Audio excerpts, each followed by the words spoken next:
Hi guys, welcome back to my channel. Today's video is going to be two little book reviews on two thrillers that I've read recently. I thought I would merge these into one video. We've got Ward D by Frida McFadden, which is a book that's been on my TBR list for quite some time and wanting to expand my Frida McFadden collection. And then the other one I've recently literally just finished is Isolation Island by Louise Minchin. You may know her better for being a presenter on BBC Daytime TV.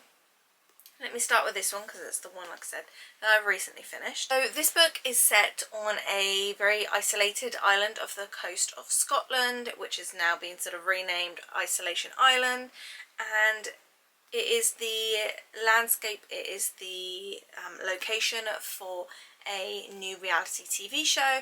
In my mind, I think I'm a Celebrity Get Me Out of Here when they did the Castle edition because of COVID. That is what this very much felt like.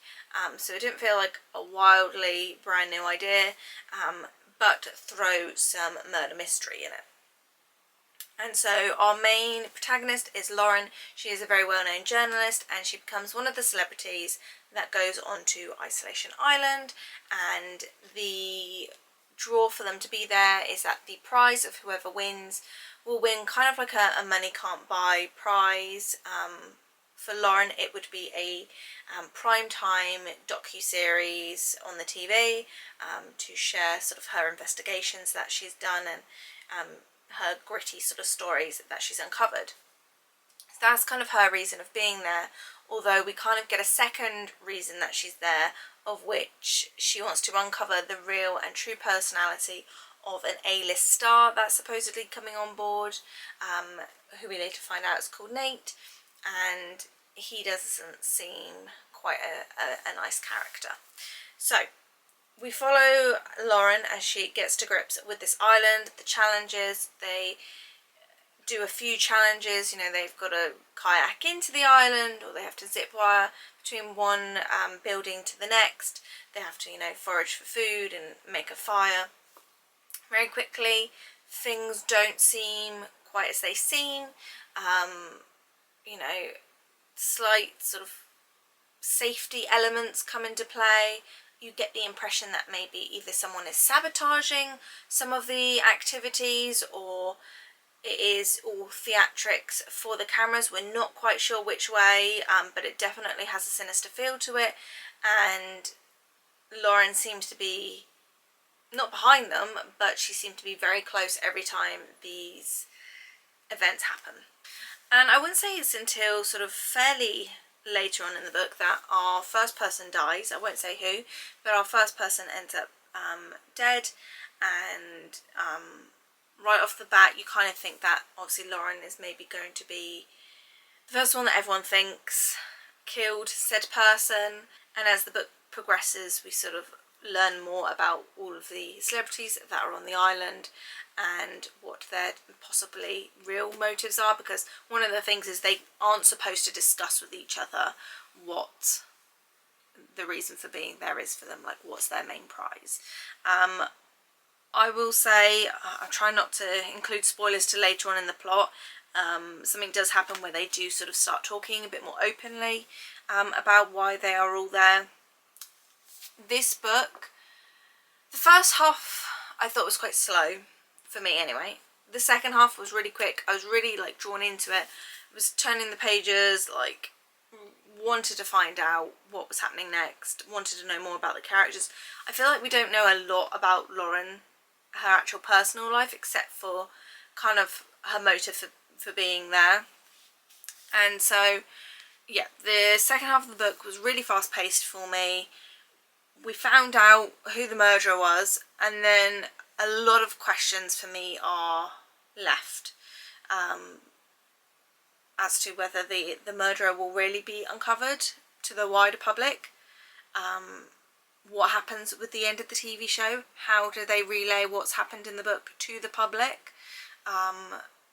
And again, we never got, I feel like we never got clarity on, like I said, those elements of possible safety hazards or someone sabotaging the activities. We never got to find out if someone really was behind that, whether it be someone within the team or someone within production, or whether it was just a genuine accident. there just feels a lot of questions unanswered, and for me that is the most frustrating thing about the book. Like, I don't mind sometimes like one question left open-ended for you to sort of interpret, but this had far too many for me, and I very much like to finish the book, feel a sense of satisfaction. Yeah, I've read it, that's complete, go away with it.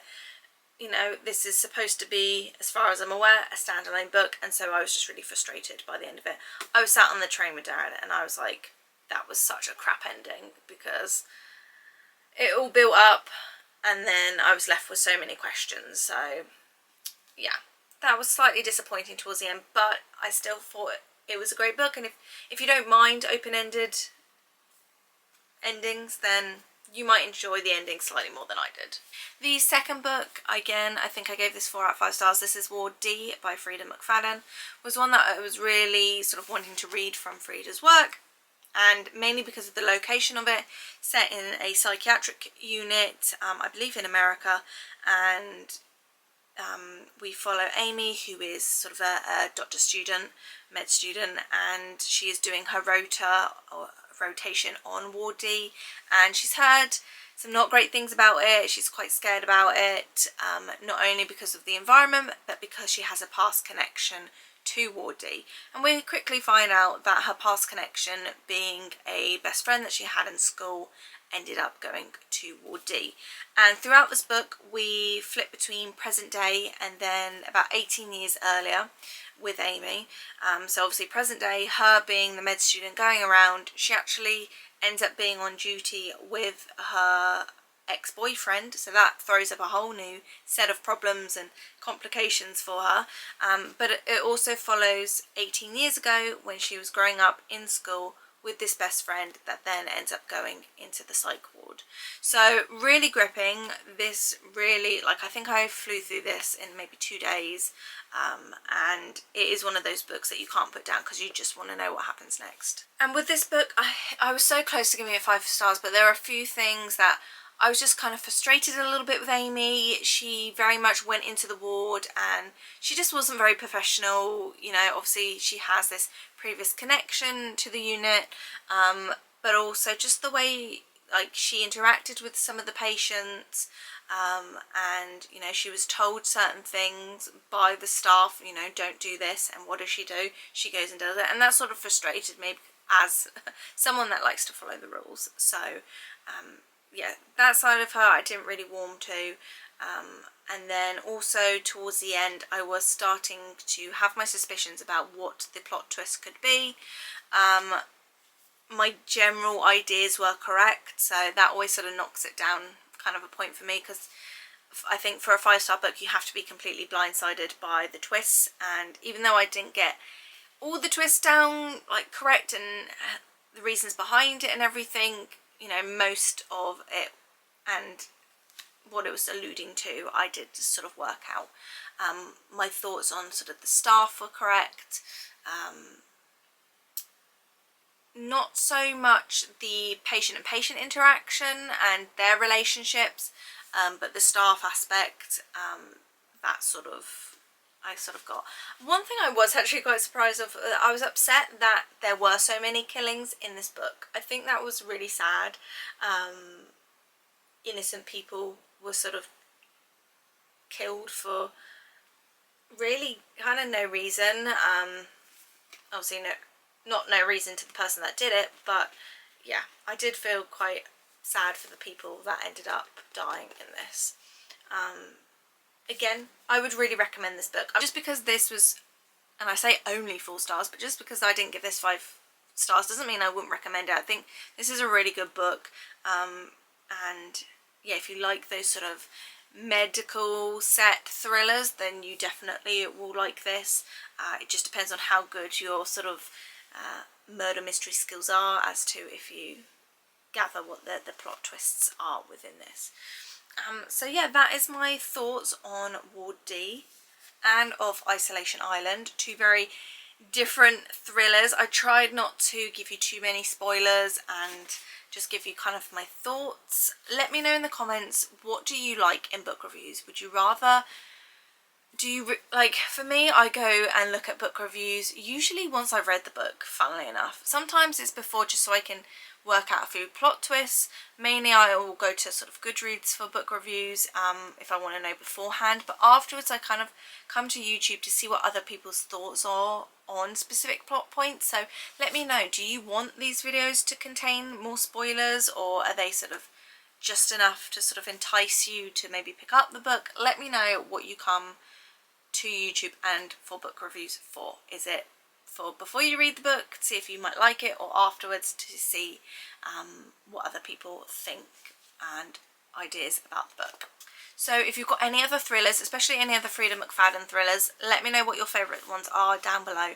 What one should I pick up next? And make sure you subscribe, and then you won't miss any further book reviews from me, and I will see you very soon. Bye guys.